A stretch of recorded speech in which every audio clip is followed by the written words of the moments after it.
کہتی ہیں کہ میری بہن کی طبیعت خراب ہے، جادو کا اتنی اثر ہے کہ اس کی زبان بھی بند ہو جاتی ہے، حتیٰ کہ نماز پڑھنے میں بھی نہیں پڑھ سکتی ہے۔ تو اس کا علاج میری بیٹی یہ ہے کہ سورۃ البقرہ جو ہے نا جی، اس کو ٹیلی فون میں آپ فیڈ کر دیں اور ہیڈ فون لگا کے اس سے کہیں کہ وہ سنتی رہے، پڑھے نہیں سنتی رہے، تو انشاءاللہ جب اللہ کا قرآن اندر داخل ہوگا تو شیطان بھاگ جائے گا۔ اور یہ عمل جو ہے نا کرتی رہے جب تک بالکل ٹھیک نہ ہو جائے۔ اللہ شفا عطا فرمائے۔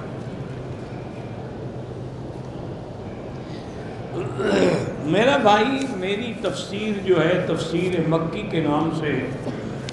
اب میں یہ تو نہیں جانتا کہ وہ کراچی میں کہاں کے مکتبے سے ہے، مجھے تو اب مکتبوں کا پتہ ہی نہیں ہے۔ بہرحال وہ مدرسہ قاسم علوم ملتان سے اگر آپ منگوائیں گے تو آپ کو مل جائے گا۔ اس وقت تک الحمدللہ تفسیر مکی کے 7 جلد چھپ چکے ہیں اور 8واں جلد جو ہے وہ الحمدللہ پریس میں ہے۔ اور بھی اللہ کے شکر سے کئی کتابیں چھپ چکی ہیں، وہ ساری کتابیں آپ کو وہاں سے مل جائیں گی۔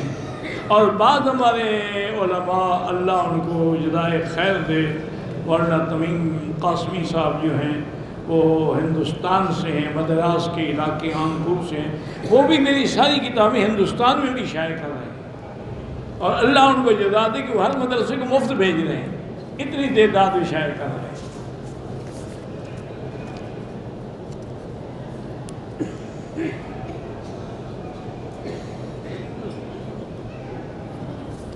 کہتے ہیں جی کہ ہمارے علاقے میں کچھ ایسے بریلوی حضرات ہیں جو کہتے ہیں کہ ایک دفعہ حضور صلی اللہ علیہ وسلم خواب میں حضرت عبد القادر جیلانی کو آئے اور کہا کہ میں آپ سے بہت خوش ہوں، ربیع الاول میرا مہینہ ہے، اس سے اگلا تیرا مہینہ۔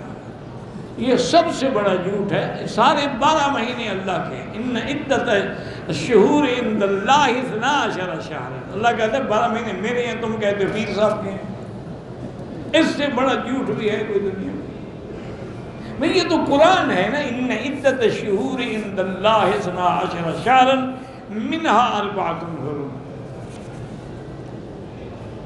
پتہ نہیں کیسے کیسے لوگ گھڑ لیتے ہیں۔ نافرمان بیوی پہ اللہ کے فرشتے بھی لعنت بھیجتے ہیں، اس کو چاہیے کہ توبہ کرے اور اپنے خاوند کی فرما برداری کرے۔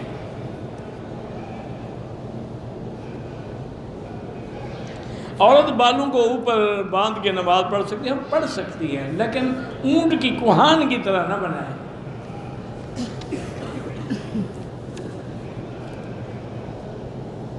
کعبۃ اللہ کو بوسہ دینا منع ہے ماں سوا حجر اسود کے۔ کعبۃ اللہ سے کپڑے رگڑنا جو ہے اس کا بھی بدعت ہے۔ تم پہلے اپنے آپ کو رگڑو، جب تم ٹھیک ہو جاؤ گے کپڑے بھی ٹھیک ہو جائیں گے۔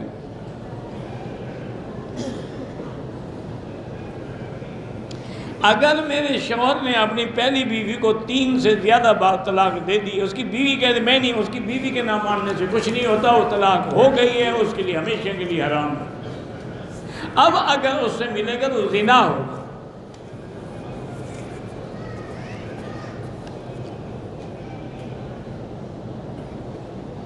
کون مہندی جو ہے چھلکا بن کے اترتی ہے، اگر کون مہندی اوپر جم جاتی ہے، چھلکا بن جاتا ہے، پھر وضو نہیں ہوگا، صاف کرو پھر وضو۔ میں تو نہیں جانتا، اللہ عالم۔ عمرۃ القضاء میں تو حضور نے کوئی قربانیاں نہیں کی، وہ تو دم احساس دے دیا گیا تھا۔ اگر عمرۃ القضاء میں کوئی ایسی بات ثابت بھی ہو تو اللہ کے شکر کے لیے۔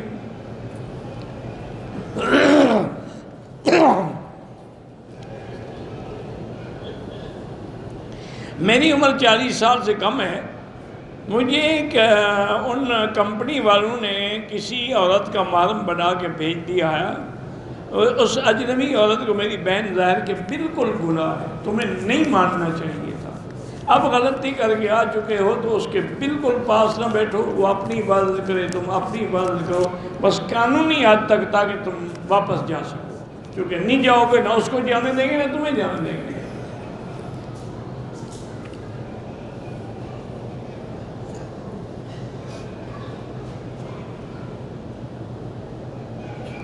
کہتے میرے والدین فوت ہو گئے ہیں، میں نے خواب میں دیکھا کہ وہ نماز کی حالت میں، بڑی اچھی بات ہے، مبارک خواب ہے،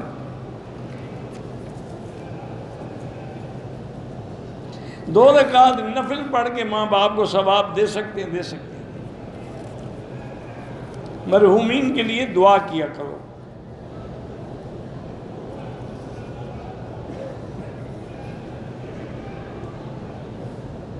اذان سے پہلے 5 منٹ سنتیں پڑھنے کے لیے دیتا ہوں، ٹھیک ہے، گناہ کوئی نہیں ہے، چونکہ حکم یہ ہے کہ جب امام مصلی پہ آ کے منبر پہ بیٹھ جائے اب کوئی نماز نہیں۔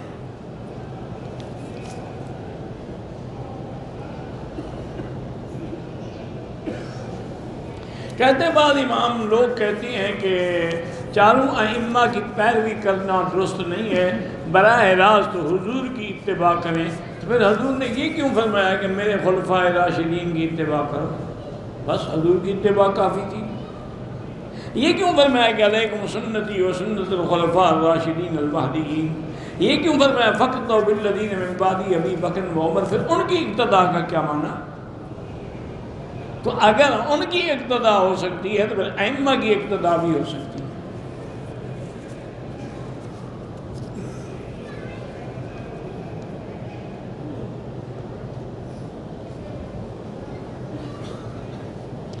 دو بندے عمرے کے روم میں سو گئے، احرام کے ساتھ نہیں سوئے، کھول کے سو گئے، چلو کپڑے سلے ہوئے نہیں پہنتے، 8 گھنٹے کے بعد سر منڈایا تو کوئی دم نہیں۔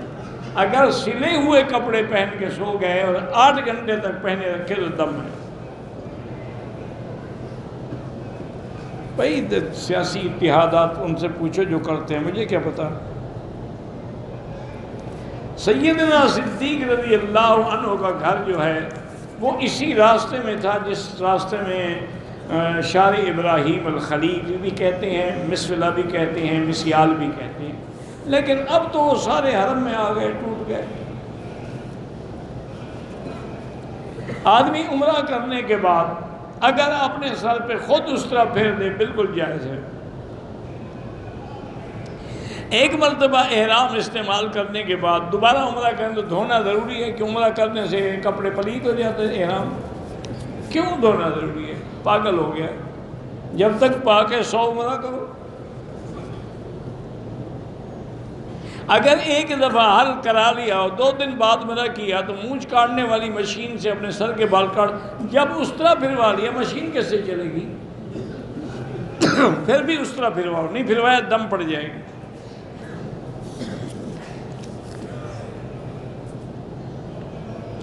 میرے پڑوسی مرزائی ہیں، ان کو زمزم اور کھجور دے سکتا ہوں، نہ دیں تو بہتر ہے، ورنہ زمزم اور کھجور کافر بھی کھا سکتے ہیں۔ ابو جہل زمزم نہیں پیتا تھا۔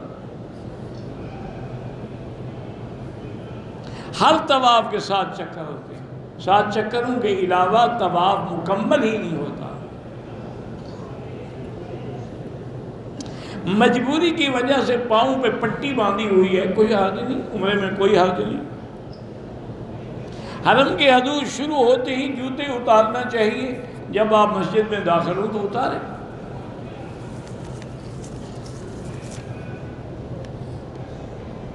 صلاۃ الاشراق الگ ہے اور صلاۃ الضحیٰ الگ ہے۔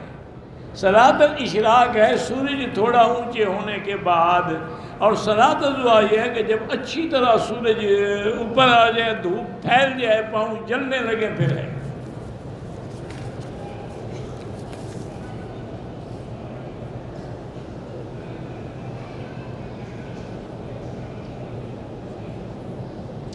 ایک آدمی نے حج کے ارادے سے وہ ریاض سے آیا، مدینہ حاضری کے بعد جدہ عزیزوں کے پاس ٹھہر گیا، 1 ذی القعدہ کو بنا احرام کے مکے میں داخل ہوا، 8 ذی الحجہ کو مکے سے حج افراد کا احرام باندھ کے حج کیا۔ اس نے غلط کیا، اس کو احرام باہر سے باندھنا چاہیے تھا، مسجد عائشہ سے۔ حج ہو جائے گا لیکن دم پڑ گئی۔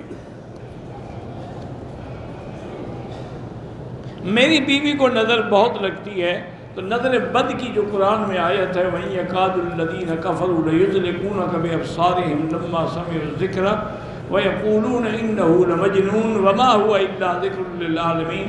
یہ آیت پڑھ کے وہ خود بھی دم کرے اور تم بھی دم کیا کرو۔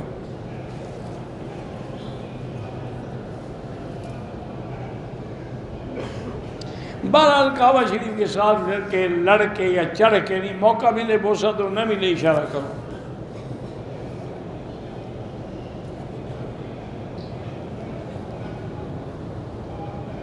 پتہ نہیں، کہتے ہیں جی کہ پلیس سے گری ہوئی چیز ملے، اگر گری ہوئی چیز ہے ضائع ہونے کا خطرہ ہے تو استعمال میں لا سکتے ہیں۔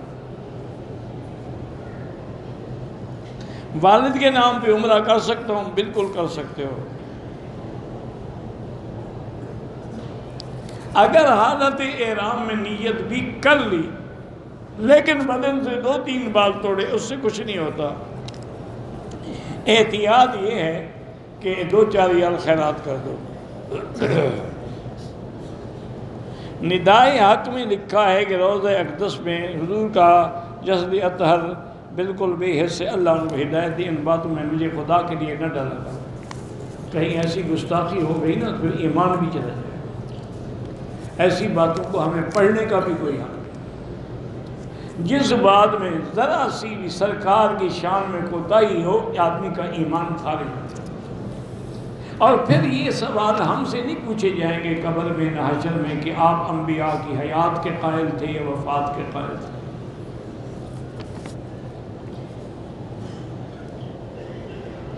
کہتے ہیں جی عمرے کے احرام باندھنے کے انگلیاں چٹکانے سے یا گردن چٹکانے کوئی کچھ نہیں ہوتا۔ احرام کی حالت میں عورت یا مرد اپنے بال خود کاٹ سکتے ہیں۔ عورتوں کے بال کاٹنے کا طریقہ یہ ہے کہ اپنے بالوں کو وہ پیچھے لے جائیں، جہاں بالوں کی انتہا ہو جائے وہاں ایک کور کے برابر کاٹ دیں تاکہ سارے بالوں کے سرے کٹ جائیں۔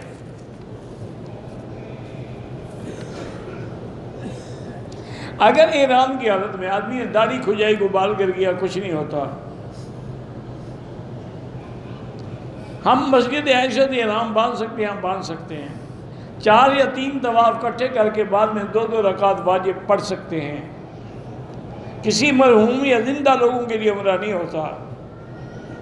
عمرہ کے احرام باندھنے کوئی خوشبو والی چیز کھانا منع ہے۔ برش اور ماؤتھ واش میں خوشبو ہے تو وہ بھی منع ہے۔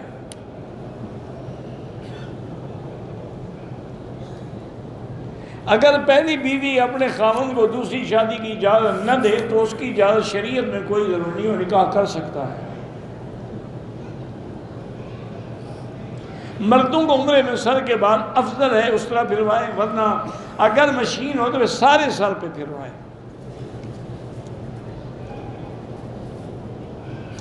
اذان کے دوران میں حضور کے نام پر جو انگوٹھے چومے جاتے ہیں وہ بدعت ہے، درود پڑھنا سنت ہے۔ اگر بہت ساری نمازیں قضا ہو گئی، سب سے پہلے توبہ کرو، کیونکہ حقوق اللہ ہے، اللہ معاف کر دیں گے۔ پھر جتنی ہمت ہو سکے پڑھتے رہو۔ اگر ہاتھ حجر اسود کو لگ جائے تو چومے، ورنہ نہیں۔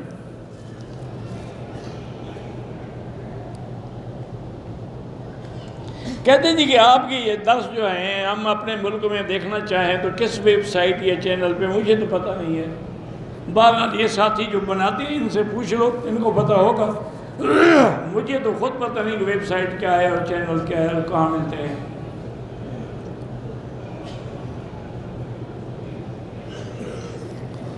واجب وتر میں اور سجدے میں دعا، بھائی اللہ کے فرائض میں تسبیح زیادہ کہیں، باقی نمازوں کے سجدے میں دعا کر سکتے ہیں۔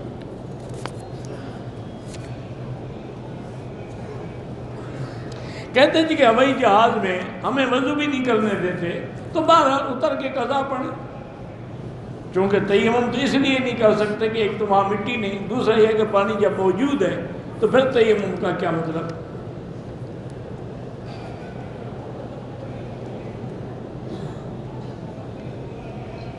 اگر پاکستان سے آتے ہوئے عورت کو ایام آ گئے، حیض آ گیا، کیا اس نے عمرے کی نیت کی، لبیک پڑھی؟ اگر کی وہ ٹھیک ہے، بیٹھی رہے جب پاک ہو عمرہ کر لے۔ اور اگر اس نے نیت ہی نہیں کی، لبیک ہی نہیں پڑھی، ایسے آ گئی ہے تو اب مسجد عائشہ سے عمرہ بھی کرے اور ایک دم بھی ادا کرے، کیونکہ حیض کی حالت میں نیت کرنا جائز ہے، لبیک پڑھنا بھی جائز ہے۔ ایک عورت شادی شدہ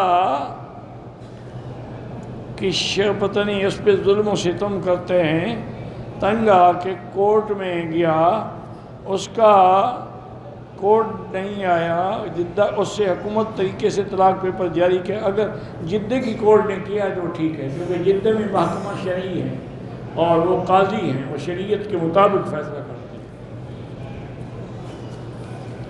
آپ کے ملک میں جو کورٹ ہے نا، وہ اصل میں وہ انگریزی قانون کے مطابق ہیں، لارڈ مکالے کے قانون پر، اس لیے ان کے فیصلے کا شریعت میں اعتبار نہیں ہوتا۔ لیکن یہاں تو فیصلہ ہوتا ہی قرآن و حدیث پہ، فقہ حنبلی پہ۔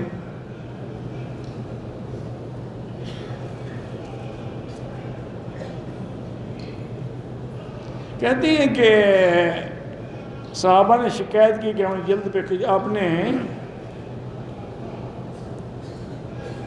آپ نے پتہ ریشمی کپڑا پہننے کے لیے کہا، یہ نہیں ہے۔ اصل بات یہ ہے کہ ریشمی کپڑا جو ہے وہ جلد کی خارش کا علاج تو ہے، لیکن پہننا حرام ہے۔ تو بطور بیماری تو پہنا جا سکتا، لیکن یہ نہیں تم ہمیشہ ہی پہنتے رہو۔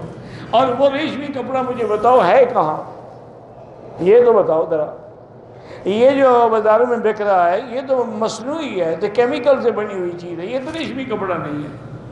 ریشمی کپڑا وہ ہوتا ہے جو کیڑے سے ریشم نکلتا ہے، وہ تو آپ کو 400 ریال کا میٹر بھی نہیں ملے گا۔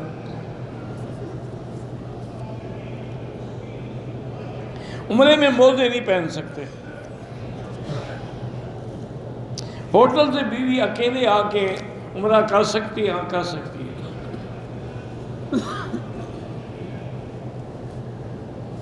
میں نے ایک دوست 20 سال پہلے والدین کا طواف کیا، زندہ تھے۔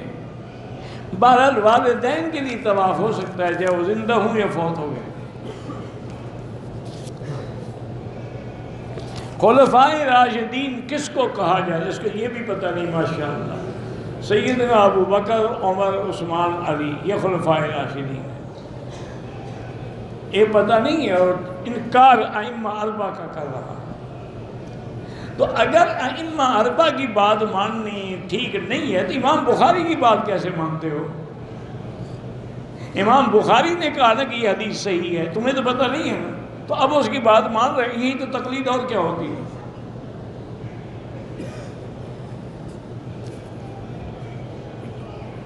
ایک عورت اس کا شوہر ظلم و ستم کرتا ہے، عدالت میں اس کا بلاتا نہیں، تم جانو یار یہ ابھی بات ہو گئی ہے، محاکمہ کر دو تو ٹھیک ہے۔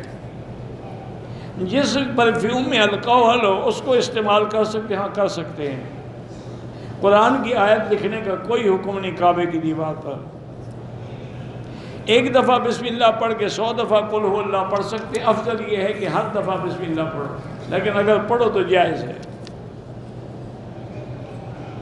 کار اگر چل رہی ہو تو نماز ہو سکتی ہے، اگر جہت قبلہ درست ہو، وضو کیے ہو تو سیٹ پہ بیٹھ کے بھی ہو سکتی، لیکن یہ نہیں کہ کار ادھر جا رہی ہو قبلہ ادھر اور نماز ہو جائے۔ جیسے گاڑی میں آدمی تو پہلے استقبال قبلہ شرط ہے، پھر آپ نے نماز شروع کی، اب گاڑی بڑھ گئی تو کوئی حرج نہیں۔ واللہ اعلم۔ اللہم صلی علی سیدنا محمد وعلی آل سیدنا محمد کما صلیت علی ابراہیم وعلی آل ابراہیم فی العالمین انک حمید مجید۔ اللہم انت ربی لا الہ الا انت الاحد الصمد الفرد الذی لم یلد ولم یولد ولم یکن لہ کفوا احد۔ اللہم انت ربی لا الہ الا انت الحنان المنان بدیع السماوات والارض یا ذا الجلال والاکرام۔ اللہم انا نسألک باسمائک الحسنی وصفاتک العلی۔ اللہم ارحم ضعفنا واجبر کسرنا واشفنا واشف مرضانا وارحم موتانا واستجب دعانا ولا تخيب رجاءنا برحمتك يا ارحم الراحمين۔ لا الہ الا انت سبحانک انا كنا من الظالمین۔ لا الہ الا انت سبحانک انا كنا من الظالمین۔ لا الہ الا انت سبحانک انا كنا من الظالمین۔ نجنا من الغم، نجنا واہلنا من الكرب العظیم۔ یا حی یا قیوم برحمتک استغیث، یا حی یا قیوم برحمتک استغیث، یا غیاث المستغیثین اغثنا، علیک توکلنا و الیک انبنا اللہم انصر الاسلام والمسلمین اللہم احفظ سائر بلاد المسلمین هذا البلد الامین فجر آمنا مطمئنا سخاء رخاء الى یوم الدین برحمتک یا ارحم الراحمین۔